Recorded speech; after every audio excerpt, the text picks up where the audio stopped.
Sales is a dirty word, but not for my guest today, Jas Takhar.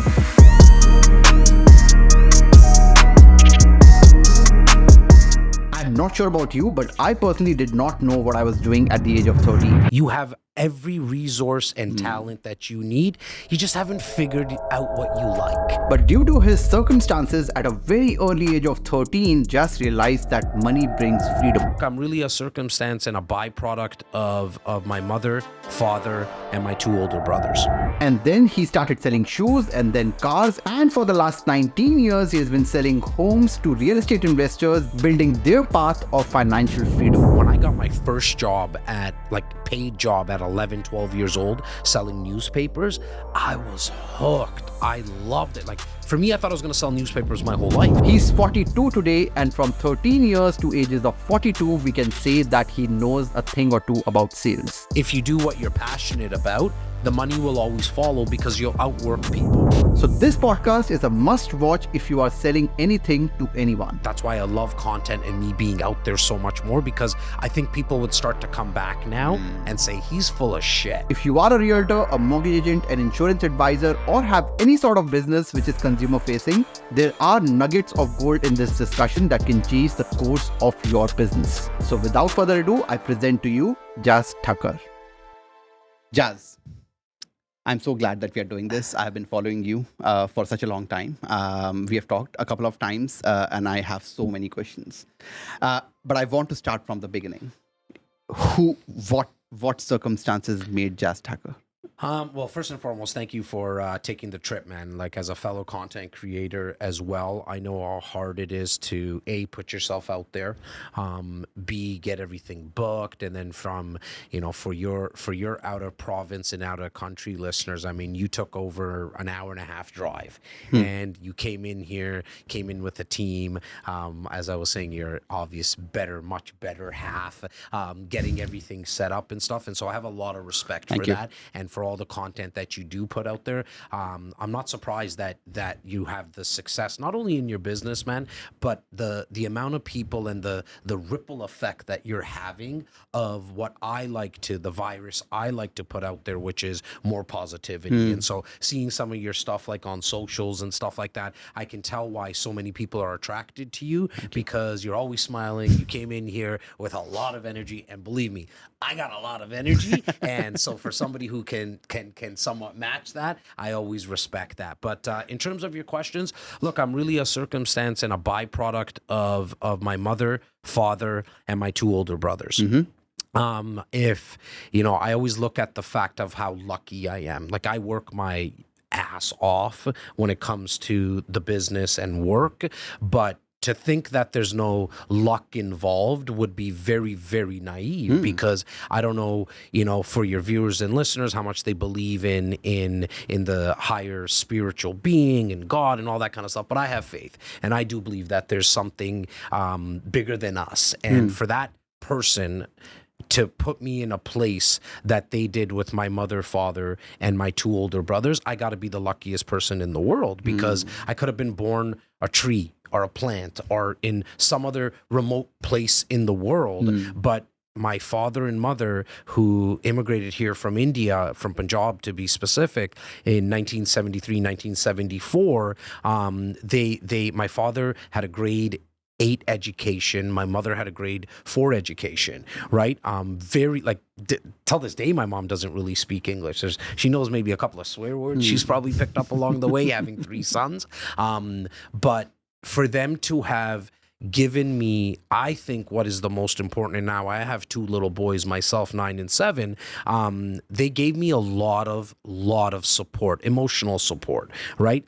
Especially watching me through my adolescent years, my teenage years, having trouble in school, getting suspended and stuff like that. Not for anything major, but just being disruptive in class, right? I mean, I was the kid who didn't really learn in that setting. I needed to be up and doing stuff, talking to people. I mean, there's no surprise, I guess, that I like to do a lot of content, if you look back, but they never put me down for that. They never told me that I wasn't smart enough. They never told me that I couldn't do something. In fact, it was the exact opposite. My father always said to me, in fact, I'm wearing the shirt right now, right? And I wear it because of what he used to say to me, which is, you're enough. Like, don't think that you need to become someone else or be like someone else. You have every resource and talent that you need.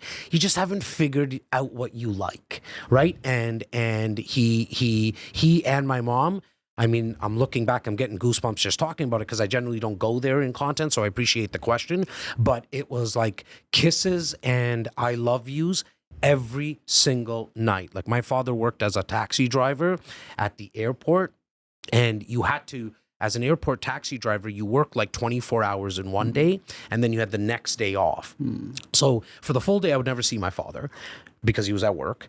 And then the day that he was off, he would be catching up on sleep, right? Maybe it was like a 10-hour sleep or whatever.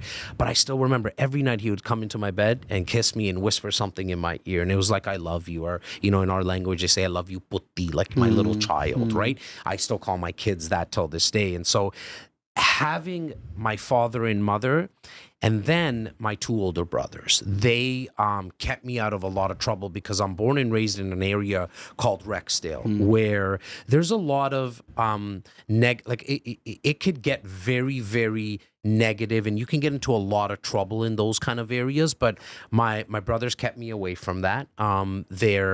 One is 5 years older. The other one is 9 or 10 years older than I am. And they really let me hang around with their friends. And so when I was 12, I was hanging around 21-year-olds, right? When I was 15, I was hanging around 24, 25-year-olds. When I got to become that age, it was like deja vu for me, right? Because I was already hearing conversations at such a young age. And like, my first time I went into a nightclub, I think they snuck me in when I was 13 years old, you know? And so being in that environment of older people always, I kind of aged up pretty quickly, right? And so when I became 21 and 25 and 30, it was like I was already here. You know, like I was already in certain situations because I hung around my older brother so much. Now, you know, not a lot of people like having a little punk brother hanging out with them and their friends, right? But, you know, a testament to both of my brothers, they would always say, like, don't talk much because we don't want you to embarrass us because you're young. However, we're going to let you hang out with us. But that taught me that, I do have 2 ears in one mouth. I got to listen twice as much as I speak. So I didn't really do a lot of talking.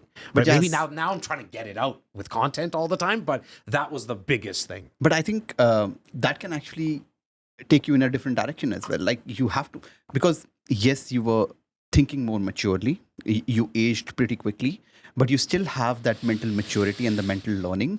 Now, it could have taken you in a darker place as well because you don't have kids your age. So what was that thing holding you? Is it from inside, or was it your brothers? Look, I mean, for me, I think it was also at that time, listening to the conversations that my brother's friends were having and my brothers were having, you start to realize, like, all of them worked as well, and they had freedom. And I was like, oh, okay, so I guess if you work, you can have some money, and very quickly learned, even at a young age, that the money doesn't bring you happiness, but it brings you freedom. So I don't think money's the end all be all, but I think it's very important. Oh, yeah. Right? I think it's very, very important because then you can start to throw some money at problems that you have. You can essentially buy back some of the time. And so for me, when I got my first job paid job at 11, 12 years old, selling newspapers, I was hooked. I loved it. Like, for me, I thought I was going to sell newspapers my whole life because I was like, this is it. Like, oh my God, I get to knock on doors. I get to, 95% of the people's doors you knocked on, they were nice people. Like, yeah, they maybe said no to you. They didn't want your paper, but maybe it was 5%. So literally 5 out of every 100 doors I knocked on, they would close the door and say, don't you ever come back here, right? Okay. But for the majority of the time, it was nice people or kind people. And then I got paid for it. So it was very easy for me to understand, like, I could do this for a while now. Now, you get older and you realize you want to do a little bit more and more, have more of a challenge. And so for me, to answer your question, Av, I think it was it was always in me, man. Like I loved people. I loved meeting new people. I hearing no's, even at 11 and 12, knocking on doors. Why do you think that is? Because It never bothered. You know what? I think if I really look back, I think my parents filled up my cup so much. Like, you know, I feel so bad and I feel almost guilty for the amount of love I got from my parents. Because I have people around me, my friends that I grew up with, for majority of the part, except for one friend in a core group of 10 of us, 9 of them didn't have a mother and father. They either had a mother or they had a father, one of the two. And some of it was like circumstances from like divorce, separation, parents passed away. It was a mixture of things. Where for me, my parents filled up my cup so much. Like being told that you're loved every single day, that's going to change who you are. Yeah. Like it's going to, I think, yeah, maybe some people can get entitled or whatever, but we also didn't have a lot of money. Not that we didn't have anything, right? We're kind of like maybe lower middle class, I guess you can kind of call it. And so for me, having that every single day instilled into me, and then my parents telling me that even if you fail, we still love you. It's a game changer, right? Like You have nothing to lose. Right? Because it wasn't like, oh, my father's going to disown me. Yeah. He was like, you failed. Like, don't worry. Like, we still love you. And he didn't even say it as much. He just showed it. If I lost a soccer game, if I got even, you know, for the amount of D's and C's I got, F's I got in school, still, I love you. I still love, like, don't worry, you're going to figure it out. That's amazing. Then you start to get this confidence now, like, oh, okay, I could try things and I fail. Now looking, you know, I'm 41 years old, almost 42 years old, where I probably have failed way more times than I've succeeded. Way more times. But it's never stopped me. I just keep getting up. Why? And going again. Well, now it's different, right? Now at 41, like I know for sure that it's the failures that make the successes. No, but when you were 12 years old, 13, 14 years old, and you had failure, it's so easy to quit. Oh, for sure. So why did you not quit? Yeah, you know what? I really want to give your viewers and listeners something of value in terms of the answer, but I'd be lying because I'd be making something up from that age perspective. I think for me, it was more of, well, why wouldn't I just keep trying? I'm having fun, right? I didn't have many jobs that I didn't enjoy. In fact, the second I stopped enjoying it, I left. And there was a pattern. I delivered newspapers for 3 years. I left. I sold shoes to like marathon runners and sprinters for 3 years and left. I went to the banking industry for 3 years and left. I was in car sales for 3 years and I left. Real estate has been 19 years. And the reason I think I didn't leave this industry is because it took me so long to get a real grasp on how I was going to be able to win in this. The other places that I just mentioned, within about a year and a half, I got it down pat. I understood how to sell more cars than other people in the dealership. I understood how to sell more shoes. In the banking industry, it was loans and lines of credits. I kind of figured that out quite quickly. Real estate took me a while because I started when I was quite young. I started at the age of 23 years old, I got licensed. So I didn't probably get I got my real confidence 5 years in. 5 years in, I was like, I'm going to win in this and I'm going to win big. But it probably wasn't until year 10, probably 10 years ago, actually from now, is when I started to see the fruits of the labor that I put in. Because real estate's different. It's such a big purchase, right? And there's a lot of people doing it. And the truth is, I don't really have a passion for houses. Like, I don't care about the counters. I don't care about the curb appeal. My clients know this, right? For me, it's about analyzing numbers. I like income properties. But I didn't even figure that out, Nav, until 10 years into the business, right? And so I think at the younger age, it was just like, man, I'm just going to keep trying no matter what, because I also understood that quitters don't win and winners don't quit. Like, as cliche as that sounds, I think it's a cliche because it's so true that even at a young age, I was like, I'm not going to quit. I'm just not that person. And I knew that sales and service, being in the sales industry, whatever you want to call it, that was my calling. Probably at about 17, 18-ish, I was like, I'm doing this for the rest of my life. That I was just like 23 years ago. So yeah. and even now, Yeah. sales is a dirty word. You know? So like, especially, from where we come from in India, it's a dirty word, right? So like at that time, did you have that feeling? You loved it, but did you have that insecurity? I knew I was, yeah. And I know exactly where you're going with the question, brother. And for me, I've never thought of myself being associated with the negative connotation of sales, like being a dirty salesperson, being sleazy, because I was never that. There might be some customers and clients out there that didn't get the best of me, my team, or my service from an after sale perspective, like the service afterwards, or the product maybe wasn't completely right for them. But there is nobody that's why I love content and me being out there so much more, because I think people would start to come back now and say he's full of shit, right? And nobody has. And I don't really even need to touch on black or knock on wood because I've never screwed anybody. I've been so afraid since day one because I kind of know that I have the ability to be persuasive. I have the ability to influence people. And in a weird way, you have that ability. You don't want to take advantage of the people as well as that, for lack of a better word, and for anybody who's driving right now or taking their dog for a walk and listening, I'm doing air quotes saying like superpower that I was kind of born with, because I'm so scared of karma. Like, I do have faith and I do believe in God, right? Not to say that everybody should or they shouldn't, but I don't want that person to screw with me. So I don't really screw with other people. I don't rip people off. And so because I was always like, especially car sales is the one that taught me this. Because out of all sales jobs, in my opinion, in any part of the world, the industry that has the worst rap is specifically used car salesmen. Okay. But when you tell people you're a car salesman, even if you sell new cars, they associate you with used car sales. And so going into that business, I actually didn't even know. I was 19 years old when I got into that business. And I didn't even know people thought of car salesmen as like negative and sleazy and all that. But I learned pretty quickly. And I just told myself, I'm not going to be like them. In fact, I'm going to be the complete opposite. So what did I do?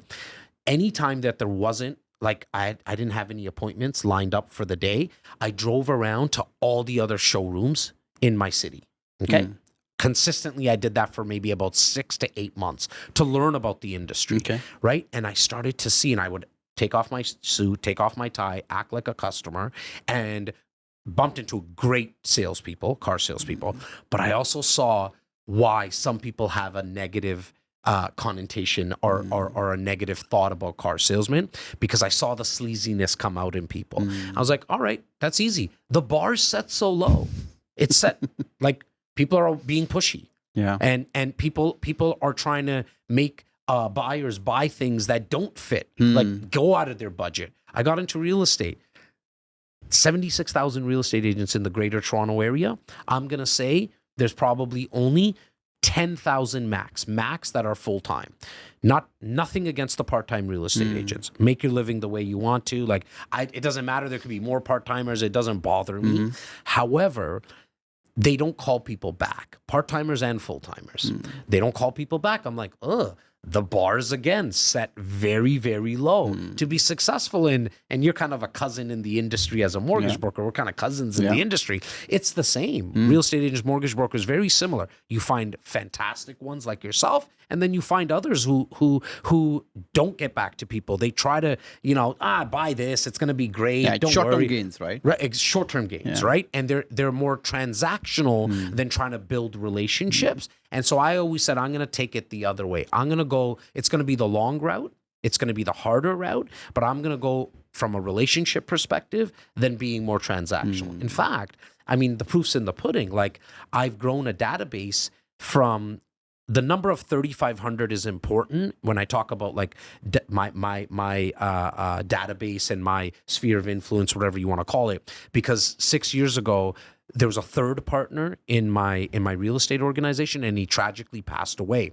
And so that's when I started to really focus on and take over the sales and marketing for my real estate company. 5 years later, we're sitting at 11,700 people. But every single person that's in my database is permission based. I never bought a lead. I didn't even do a Google AdWord. All I did is focus all my efforts on the people that we were already serving. When we service them well, ask them for more introductions. And that's how we kind of built it out. It was never for a short-term game. In fact, we probably say no to business just as much as we say yes. Oh, yeah. Right? Because we just know it's not the right time for the person. We get called into listing appointments, meaning putting up for someone's home or condo for sale. And we tell them, like, please don't sell your home. Like, why don't we get you in touch with Matt, the mortgage guy? And that's what I've realized is when you say no, they have friends and they say that this guy is the only one who didn't let us make a mistake. So you go to them, and I get 4 more clients from the person that I said no to. And I'm sure that you have experienced that. But you see, someone like you, that's why you're successful in this, because you have the mindset to and the foresight and the vision to see the other 4. Yeah. Right? Like most people either see a dollar sign in front of them, or they see like, okay, like I'm only going to be able to help this person. What they don't know, I actually think it's more than 4, Nav. That you might get 4 clients right away, as experienced as you are. What I always think of, in the way that I look at it, the average person to me knows 200 people. Oh, yeah. Now, I might not get to know everyone's 200 people, but I'm going to take a shot at it. Right. And so when I meet a new person, I'm already thinking, okay, this person knows 200 people. As long as I give them the best education that I possibly can, because God knows. And I mean, I don't hide this. I know I can't forecast what's going to happen in the real estate market and what's going to happen with the interest rates and all that. Like, I can maybe have my thoughts and opinions around it, but I can never really forecast exactly what's going to happen. As long as I give the education to the best of my ability, and I can, that what I'm doing is allowing the prospect to make a quality informed decision themselves. And that's it. I leave it at that. And wherever the chips fall, if they decide to do business with us, great. If they say, you know what, not right now, but you can stay in touch. That's what I'm really looking for, because now I got their permission and now we can do business together, possibly in the future. But in the meantime, Mr. and Mrs. Prospect, could you share my content? And if they can share my content with their friends and family, now that's how I'm going to get to those 200 people. Yeah, no, absolutely. I think you're the perfect person to ask this question, because I think I'm the perfect person. I thought you were just going to stop there. From a sales point of view, I always had this question, and I wanted to ask, someone who has done sales all their life. Can you change people's mind? And I'm not just talking in context of selling a car to them or a house to them. What I mean is that you have to have a motivation as a buyer. If he's coming to a salesperson, there has to be some kind of intrinsic motivation to buy that car, or to think of it in 6 months, or buy that house. And same way, when you're making content, there has to be some kind of reciprocity, in the audience. They want to listen to it. Do you believe, and do you have any instances where you actually turned around someone's negative mindset into a positive? Yeah, I think so. I definitely. I actually think even if the person doesn't want to buy the car, doesn't want to buy the house, doesn't want to listen to your piece of content, I actually think some people can actually get the person to buy a car, buy the house, or listen to the content. How? Just because you can completely just lie to people. Okay. Right? Yeah. So like at the bare minimum, I know I can do it. You can do it if you want to, because if you don't care about the long term, like we just finished speaking about, then why do you care? You just lie to them and tell them that this car is going to have the highest resale value, even though that you know that the car is not going to have a high resale value. Or you're telling somebody to maybe invest into a multiplex in an area that is up and coming because there's going to be Walmart coming, but you really know Walmart's not coming, right? So you can lie, you can change their mind, you can get people to do certain things. However, what I don't think you can do is have it sustained for a long period of time. And so if the person on the other end especially the content. And I think influencing someone's mind and actually creating long-lasting change, it won't happen unless they have that fire within to change themselves. Because that's why I actually think motivation, it's good. Inspiration is phenomenal.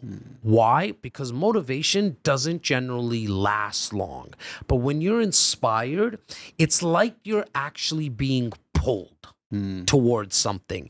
When you're motivated, it's like going to the gym. It's why I think people on January 1st are the ones that are motivated. They're the ones who quit in like March 1st or maybe even January 3rd. Nikki, who's our videographer on the other end here for me, I mean, he used to be a personal trainer. He probably has a million stories of the amount of people that he signed up on December 31st and January 1st, but 98% of them probably quit in the first 2 weeks, right? Because they were motivated. It's those few that were inspired because they were being pulled to something bigger or more important because their why was big enough and, more importantly, strong enough. But don't you think that being inspired is also short-lived if it's not backed by action? Oh, because 100%. I see a lot of people, watch a lot of content, read a lot of books, and think a lot about starting a business, but they never do that. Yeah. So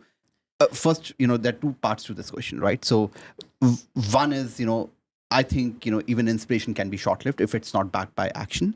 And why do you think is it just fear of losing their current state, or why do you think people don't take that action? Yeah, so to your first part, I do think inspiration as well can be short-lived. I just think it could be, it generally is sustained more than motivation, right? Because again, motivation is more of like a push activity, where for me, being inspired is being pulled by something bigger. In terms of why people don't take action, I think it's a myriad of reasons. Number one is, and not in any particular order, fear is for sure on the top of that list. I actually also think it's because the people that they surround themselves with, right? Because if you hang around 5 negative people, 5 like just Debbie Downers, they're always down and they're not motivated or inspired, or they're not positive, then you have a high probability of being number 6.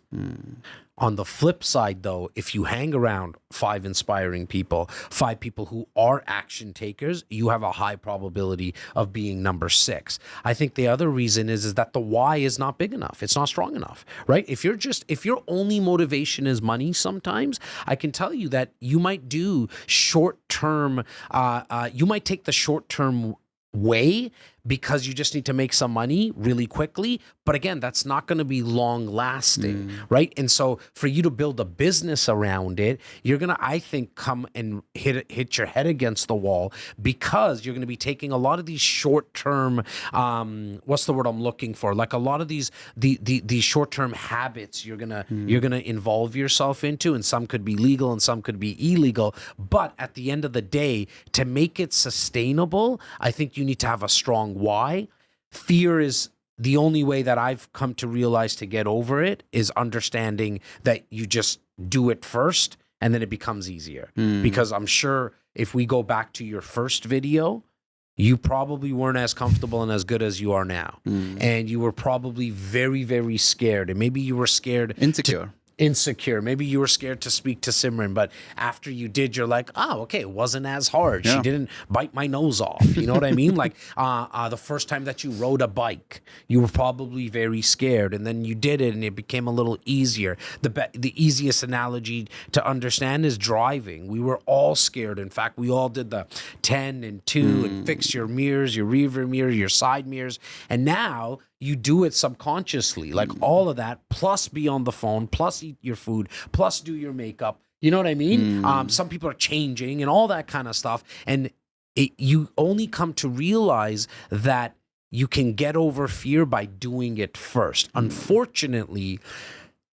you get confident and confidence by actually doing it first, right? I wish it worked the other way around. I wish it worked that you get the confidence and then you do, because then more people would be living what they want to be living in, Absolutely. right? But because you have to actually do it first and then get confidence, it's why most people don't get to the next level. And that's where, I love talking to immigrants, because when I hear that, when I left my job, right? So they asked me, how did you leave your job? Like, that's so hard, right? So how did you leave your current state? And I was like, I left the country.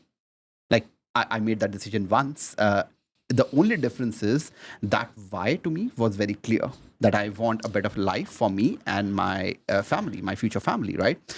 It's just that when you're leaving your job, your why is not clear. Which is what you needed to, right? Yeah. So there's clarity that I need a better life, and obviously, it's very clear that Canada just has, resources, and whether you do good and bad, that's a different, conversation. It depends on you, but that's where, I feel that you did it once, I did it once. Then how is it any different to leave my job and start a business? I left the country. How is it any different, right? So and I think over time you just start to have the building blocks in place, right? And it's the old adage of building with momentum, right? Because the first time you did it, okay, look, I think one of the toughest moves is to leave a country and start all over again, so to speak, right? But on the other end, I think it becomes easier because you've kind of burned all your bridges, right? Like, you kind of probably, when you were on that flight here, there was no other alternative. It was like, I'm coming to Canada and I'm not going back there. this is it. This is it. Because you were able to do that, there was no plan B. Plan A was the execution of plan A was the only option that you had. And I think more people should think like that. Like, the problem, though, is that they have too many options here. Okay, well, I could work here, I could work here, I could start a business. And then when you think about starting a business, you have 57 million businesses you can start. You have a lot of options, and then you kind of get into paralysis by analysis. And what that does is make you do nothing, right? I would rather people just start selling pots like flowers, and then start doing content, then start selling houses. And why? Because at least you're taking action and you're training the brain to make decisions, right? And eliminating things that you don't like. Right away. It's like, I always use the analogy of eating at a buffet line, right? Like, if there's 52 items, I'm probably not going to try all 52 in the first time, but I'm going to probably put like 18 things on my plate, just little things, right? And then the second time that I go in line, I've already done the process of elimination. I didn't like I only like 13 of the 18, right? And then I'll get a little bit more of a certain item. That's how I think people need to think of trying to find their passion, right? Like, how do I find the passion is probably the question that I get the most, because they understand that if you do what you're passionate about, the money will always follow, because you'll outwork people.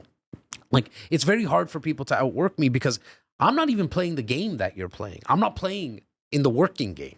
I really haven't worked in the last 15, 18 years. Like, actually worked. Like, my father worked and my mother worked in a factory. I have not done that stuff, because none of this feels like work. We're in the middle of the day on a Wednesday and we're doing a podcast, and like, this is not work, man. Right? Yeah. Like, I'm having a blast, right? And so I could do this all day, though. All day long. I'm actually going to study it. I'm going to try to get better. It's going to be hard to keep up with me, right? But then the question comes is, well, how do I find that for myself? I was lucky. I found sales at a very, very young age, but that can't be an excuse for somebody who's watching and listening right now. You got to do, which is try a bunch of things, and then you'll start to figure out what you do like and what you don't like. Do more of what you like. Get rid of what you don't like. It's quite simple when you think about it from that perspective. And you don't have to leave your job. Not today's day and age, man. Yeah, back when maybe in the early 80s, 90s, like, my parents could never have done this, right? Because we just didn't have the internet. I mean, the internet's just a complete game changer. Yeah. Like, there's really no excuse now. Like, so if you love cameras, and if you don't like maybe holding cameras, recording or editing, but you like every little technological piece of the camera, and you want to start selling cameras, but you have a day job working at Walmart, for example, you keep that job, but at night then come back and start selling cameras online. Yeah. Whatever you like, whatever your passion is, no excuse in today's day and age, because you can reach the world. I have a funny feeling a lot, not majority or anything, I don't know that, but I have a funny feeling that a lot of your subscribers and your listeners are from all over the world. Yeah. Would you agree? Yeah. So, I mean, what day and age could you have done that? Oh. Like, you're sitting here in Toronto, Ontario right now, Toronto, Canada, and you're reaching other people in India and Australia and Africa, all over the world, right? And that's kind of cool. I think that's the number one reason why I did so much business, because of content. I was a content creator first. I still call myself content creator first. And then, okay, I'm a mortgage agent. And once you have content and the audience who trusts, and you touch them at different touch points, if I want to sell cars and, open a dealership, I know that, they'll trust me there as well, because I have built a trust in myself and not in the work that I'm doing. For sure. And that's what content does. And it has been a game changer. I completely agree. Let me just go back in your life a little bit. You talked about your partner, who we lost. Just take me back to that, that place and what happened, and how did that shape you? So he when I got into real estate in 2004 is when I got licensed, I guess, 2004, 2005. I was actually in the business for about 3 months, and I was with a company, a big brand, and one of the trainings that they gave me on day one, and just a great guy, like the broker at the time of that, at that office, he gave me a phone book, and he said to me, start in the middle, at the M's and the N's, because people who start cold calling a phone book, they usually start at the A's and the Z's, and they never make it to the M and the N. So that was my training. And so that's what I did. I started cold calling people when I started, which is completely different than what how I built my business now. And even in car sales, it was all through referrals and stuff that we spoke about earlier. And after maybe about 45 to 60 days of doing that, I was doing very well in car sales. The job that I left, 21 years old, I was probably making about 120, 130,000, had a free car, no insurance, no gas, lived with my parents. My cost was a $40 phone bill a month. I was like, I'm going to go back. I can't do this real estate stuff. I'm 22, 23 years old. Maybe I'm just not cut out for it. Maybe they need, adults need to sell houses, because I don't even own a house. I don't even know what the hell, I don't even know how to change a filter in a house. I know nothing about it. I'm going to go back. I was going into the office to go pick up some mail. And back then, to tell you how long I've been in the business, and some of your younger guys are going to be like, what the hell is he talking about? But at the reception desk, a fax came through. And the fax said free business development seminar. And that, I took a look at it, and I'm like, it's free. It's right down the street for me. It's in 2-3 days. I was like literally 2-3 days of quitting. Okay. I was just going to tell the broker I'm out. I was going to go back to car sales. I read this. I go to this seminar 2-3 days later. It's a room full of 150 Punjabi people. Okay. So it's not like I stood out by any means. And in the middle of the seminar, the guy starts asking questions, the speaker, and I start putting up my hand and answering them, thinking I had the answers because I've done things in sales before. And it was really about websites. And this is, again, 2004, 2005. Websites are kind of new and stuff, right? And he's like, who has an amazing site? And I'm like, man, my site is kick-ass. I put up my hand. He's like, great. How many deals have you done from the site? I'm like, none. He's like, how many leads have you got from the site? I'm like, none. He's like, but yet you think you have a great site? And then there was a couple of other things he picked on me. I call him the next morning, and I said, look, man, there's some coaching program that you have to offer or something. I love how you spoke to me, because you gave me the straight goods. There was no sugarcoating anything. I go meet him. Him and I start talking for 20 minutes. He's like, listen, I do have a coaching program. I don't want any of that from you. Just join. I'm building my real estate team. It's him and his sister. And he's like, I need a young guy like you. You've been in sales. Let's try to help me grow this, and I'll teach you along the way. And that day I told him, I was like, listen, I'll clean your toilets. I'll do whatever it takes here. I just don't lie to me. Don't tell me you're going to train me and then give me some bullshit excuse. Just don't be a scam artist. He's like, you got nothing to worry about here. Just come join me. For 13 years, I was his right-hand guy. We grew that organization at that time to about 50 agents. he was not only my mentor, he became my business partner in that 13-year period. He was a third older brother. As I mentioned, I have two older brothers. I loved him dearly. He same affection for me. We were about 20 years apart, maybe in age or something like that. I can't remember. And tragically, on a Saturday night, I get a phone call that he passed away, and my life kind of just turned upside down. And because he was also somewhat the face of the company, but this was my older brother. Like, losing literally the only thing that we didn't share was blood, but we spent a lot of time together, a lot of memories, but I was lucky because in a funny way, in the last couple of years, it was almost like he was mentoring me from a different perspective, which was to do what he was doing on stage.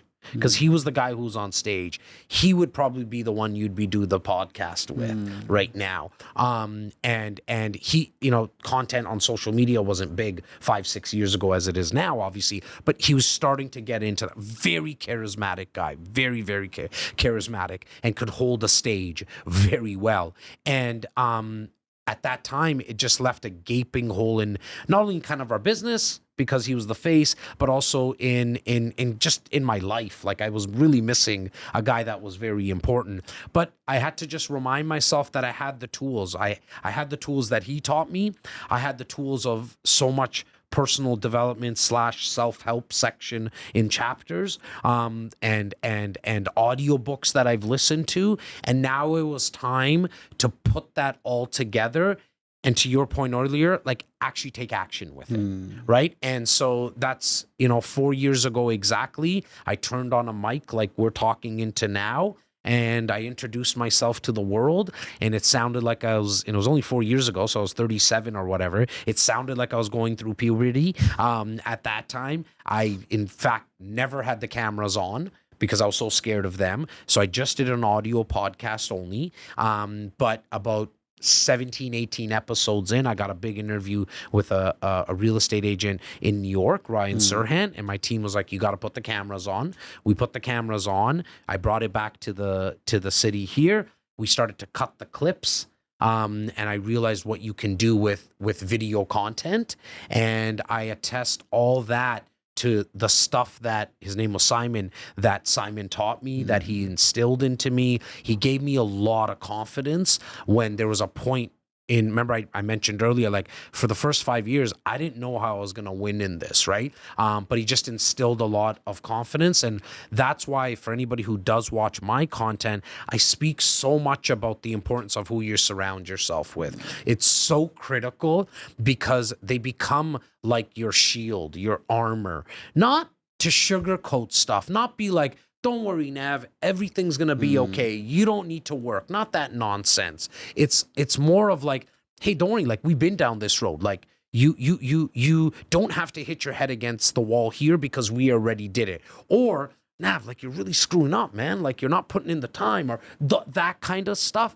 That happens when you surround yourself with people that have done it before or are always willing to try stuff. And so that was a very, very important person in my life. I've had a couple of other mentors that definitely are similar in my life and in my mind when it comes to mentorship, but he was probably the one that was in my life the longest. And so I think about him every single day in some format or some fashion. His name comes up, or I just think about him. But he was a very important person, and I hope anybody who's listening or watching, what they think of, even if I hope my worst enemy never goes through a tragedy like that. But if and when something happens like that, there are other people who have gone through whatever you're going through, whatever it may be.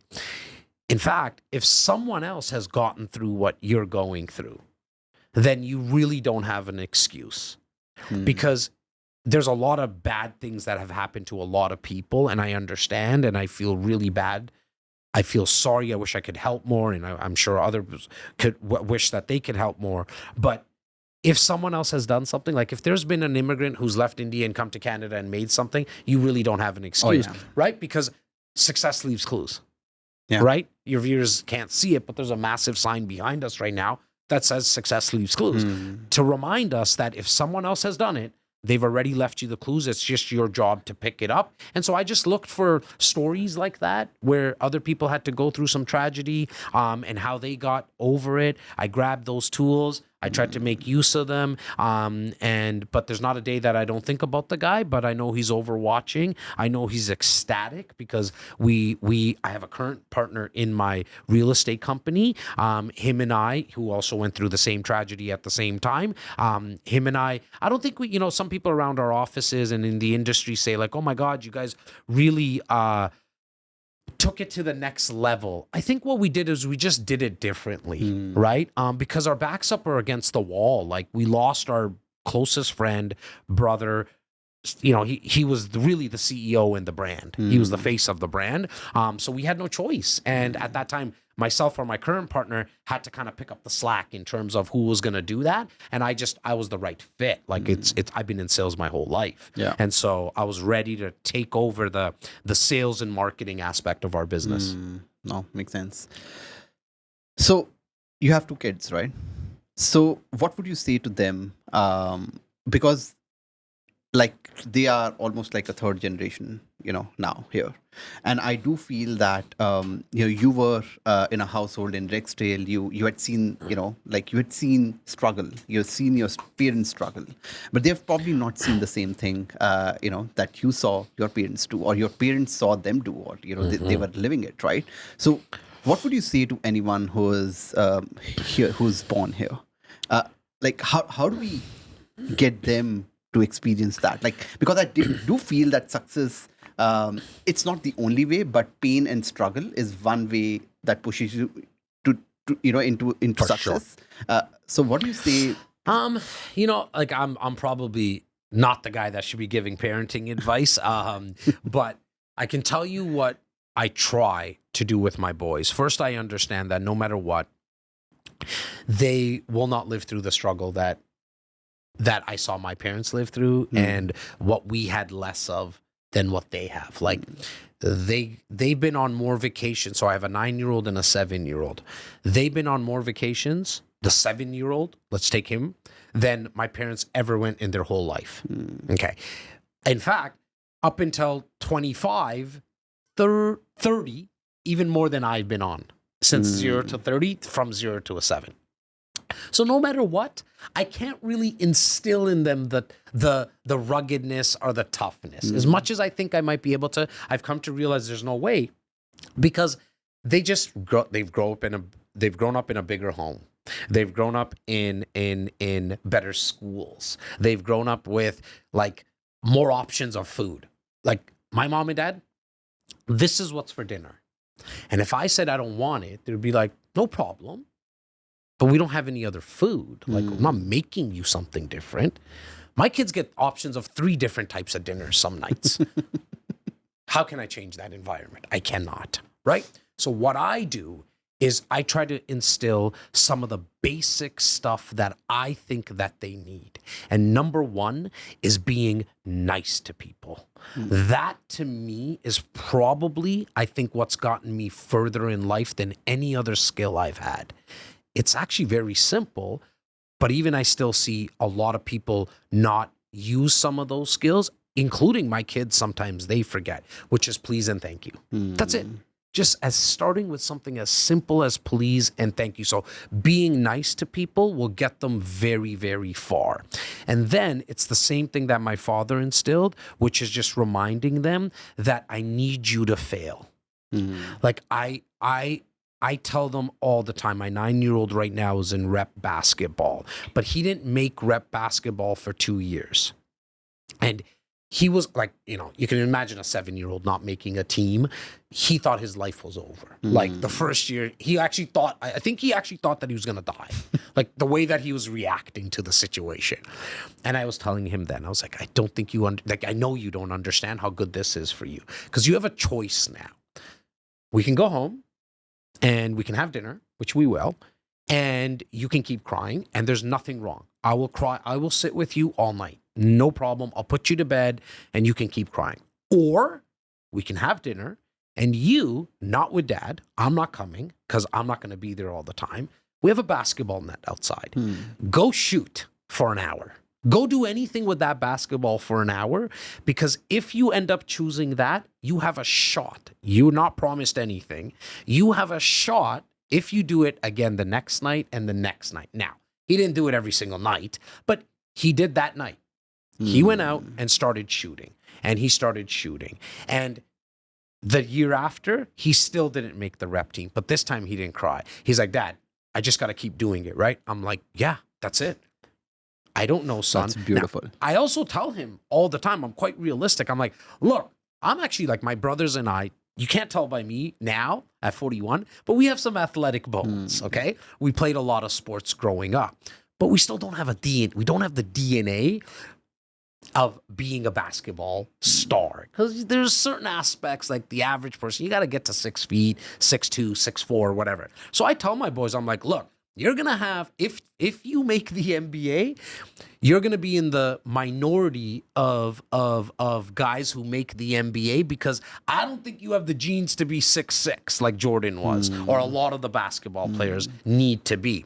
However, I want you to understand that if you continuously work at it, you have a shot better than somebody who's going to give up. And so that instilling in them the failure, because I don't really care if they make the NBA. I don't care what they do in their life in terms of business or whatever. I want them to just be happy at whatever they do. But whatever they do decide to do, they're going to run up against some type of obstacle. I want to instill in them that they have to keep going, because that's what I saw my father do. That's what I saw my mother do. That's what I've seen my brothers do. And that's what I do. Like, it's a lot of failures around here, but I think we keep winning in certain ways because we just keep getting up, and that's what I want to see my kids do. But I don't really set them up for a fake environment. I know they have more than I've ever had. Like, they've done things at 7 and 9 that I still haven't done. Like, you know, I probably experienced it because of them. So to even remotely think that they're gonna grow up close to the hardships that I had would be a complete lie, because I have money. Yeah. Like I'm not trying to be egotistical around it. I have extra money that my parents never, ever dreamt. They didn't even dream about having it, let alone having it. So, like, you know, when something breaks. But I think foundationally, if you build, the niceness and build, the attitude of important for me. I think that foundational those foundations are important. So, right? like my 9-year-old, he's kind of like Mom. Very, like, you could tell the grades are coming in. Like, the school that they go to, it's not like how we got graded and stuff like that. It's like, I just read the report cards and I'm like, holy crap, is he ever like his mom? Like, very, very intelligent. Mom's very smart. The 7-year-old, smart kid, but he's kind of like that, right? Like, he's like, the report card comes, he bothers the kids, and it's like, oh my God, he's like, it's almost identical to what they said about me.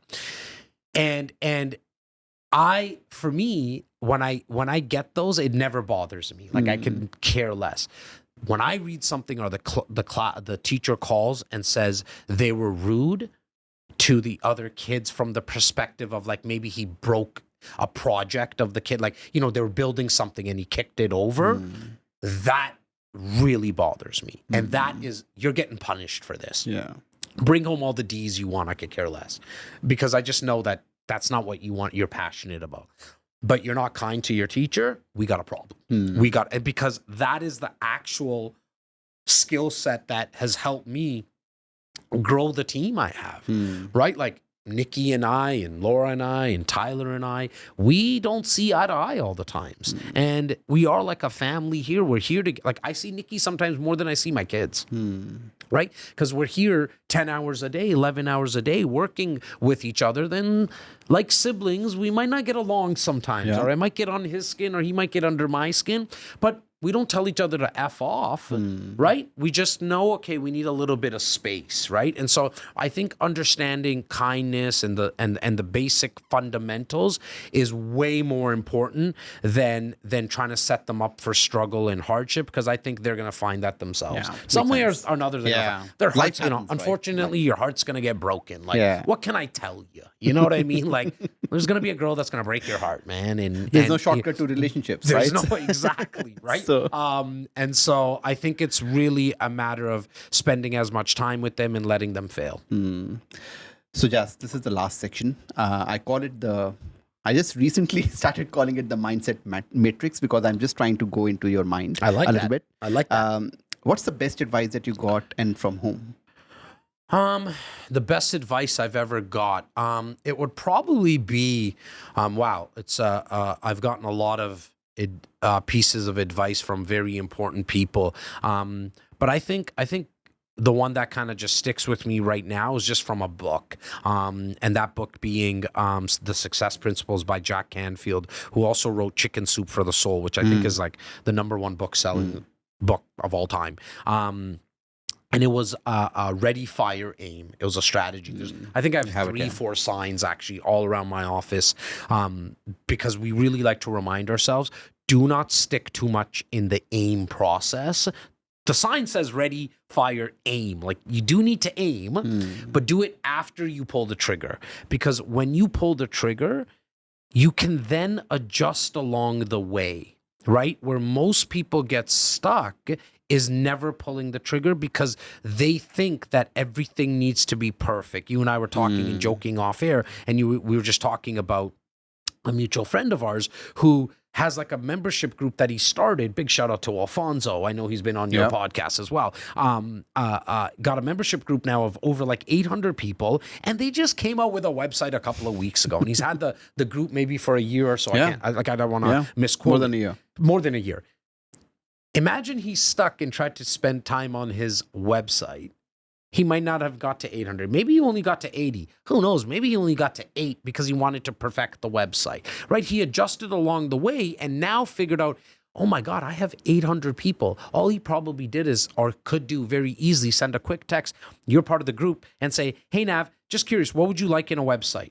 He collects all that data and makes a website now around the 800 people and reverse engineers it. Way better than trying to think about what's perfect. So I think that would be probably the best piece of advice I got, because I've never, and now it's gotten me in trouble as well, but I've had way more success with this strategy than it's gotten me in trouble. I just fire, man. Like I don't really overthink a lot of stuff. I think that's probably one major reason why my real estate company has been so successful, because I just started doing things. I never really thought about if I should do a podcast. I was like, this looks good to me. Let's do it. I never thought if I should hire more people. I was like, let's do it. I never really thought about, you know what? I suck with a computer. Like, I still type with one finger. So I haven't touched a computer in 7-8 years, where other people might've been like, do I need a computer? I was like, no, I don't need a computer. I can do everything from my phone. So I do a lot of things very, very quickly. Sometimes it gets me in trouble, right? But like you asked to do the podcast, even before I looked at my schedule, I was like, yeah, we'll do it. I have no idea. I have a launch for a new company. I have a launch for a condo project. My team gives me always the evil eyes because I just say yes a lot. True. But man, like, I never would have got to meet you. I never would have got to meet Simran. Like, you know, we had fun talking about the shoes. Like, it's just, I brought hopefully some type of value to one of your listeners today, right? Yeah. And so that only happens when you pull the trigger often enough, and then you adjust along the way. Yeah. Second one. I have 4 questions. So second one. If you were made the president of the world for one day, what's that one rule that you'll make? The one rule that you'll make that everyone has to follow? Could be anything. Every single person has to eat that day, like physically have food in their mouth, I think would be the rule that I would make. Because when you're full, you're not going to be hungry anymore. And when you're not hungry from the perspective of like a necessity and a need, I have a funny feeling you're going to be more kind to people. So there's people who don't eat for days. If I could just like have at least everyone in the world eat for one day, that would be really cool for me. Wow. Like, because I know, unfortunately, how much food I might have not fully finished last night's dinner or today at lunchtime or whatever. And I can't give that to everyone at all times. So at least if I could give somebody the opportunity to eat that day, that would be really cool for me. That's beautiful. Third one. So if you were to, take out anyone for lunch or dinner, it could be anyone, dead or alive, doesn't matter. One wish. Who would that person be and why? This one might surprise some people, but it would be a rapper, Tupac, Okay. who, for me, at the age of like 16 to 17 when I finished high school, I guess I was something like that, 17 to like 21, he had just passed away around there. So he passed away in 1996. So yeah, I think my timing is perfect. That his ability to write and how he articulated that writing, his passion, because he really wasn't passionate 100% about like actually rapping. That was just something that he was gonna do. I just really fell in love with his style, his energy, his emotion. I think he's very, very misunderstood. I think there's a part of his life that he was finding himself. He passed away at the age of 25, so it's very young. And from 23 and a half to say 25, just before he passed away, that's when he got himself into trouble. But I think he was finding himself, and so that's where he got misunderstood. But man, was he ever a very, very smart person. And he said something in an interview that, like, I was like, wow, I think, like, yeah, he's so right. He said in an interview that he doesn't think he's going to be the one who changes the world, but he's going to be the one who inspires the person that changes the world.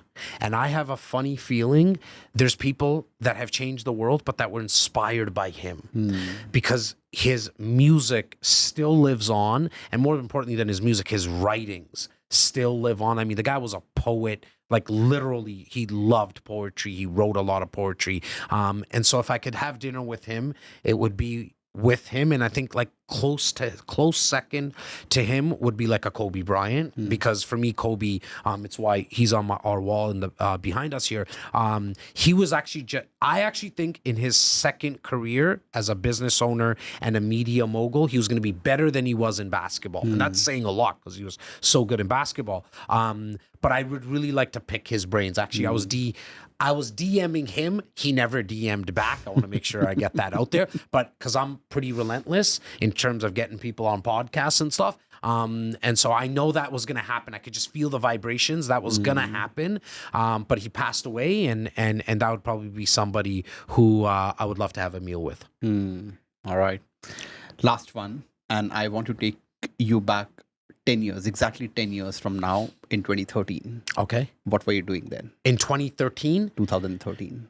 That's actually really easy, man. It was the second happiest moment in my life, easily. My 9-year-old was born at that age. Okay, so because he's turning 10 now in 2013 in September, and I thought that I kind of was going to be the most important person in my life and my wife and all that. But then when that guy came out, he definitely changed my outlook on everything, because it was like, well, now, like, I know who I want to do a lot for. Like, I have somebody who's going to look up to me for the rest of his life, hopefully anyways. I say that was the second most important part of the second most happiest moment in my life, because by far the most happiest moment in my life was in 2015 when my 7-year-old was born, because that was the first time my 9-year-old saw my 7-year-old, and I captured that moment on tape. And like literally the first time they laid eyes on each other, and having 2 older brothers myself and having 2 sons, it was by far the moment that I will cherish for the rest of my life. Wow, that's because beautiful. they still have that. And for me, for all the stuff we spoke about today, and even specifically about the kids, if those 2 just stay close, and that's all that I ever got out of this life, I'm good. Like, I hope my businesses succeed, because I love Nikki like he's part of my family. I love Laura. I love Tyler. I love these guys so much. But that is like something that, is very personal and near and dear to my heart. Obviously, if those 2 though stay close as friends, not just as brothers, but as friends, I think I've succeeded in life. Yeah, no. The reason why I asked you this question, and it was beautiful. I never knew that that would be your answer, right? The reason why I asked this question is that I am a firm believer that we underestimate what we can do in 5 to 10 years. So at 100%. that time, when your son was born, 9-year-old was Yeah. born, did you think that you'll have the life that you have? Yeah, for from them that today? perspective, look, I think 10 years ago, I knew I had a special talent, right? I knew I was different from the perspective of that I had the ability to communicate with people. I didn't see it unfold like this, that's for sure. And I completely agree with what you said about we actually overestimate what we can do in a year. We underestimate what we can do in 5 to 10 years. And I didn't think I would necessarily be here, but my business partner was alive at that time. And so we had other dreams and aspirations for our company, which was which was specifically growing our agents. We thought that's what we're going to do. We're going to grow a company with 1,000 real estate agents. I probably haven't thought about 1,000 real estate agents in the last 5 years because that's just not where I'm going with this, right? I at that time, I never thought I would create content ever. I just didn't even foresee this.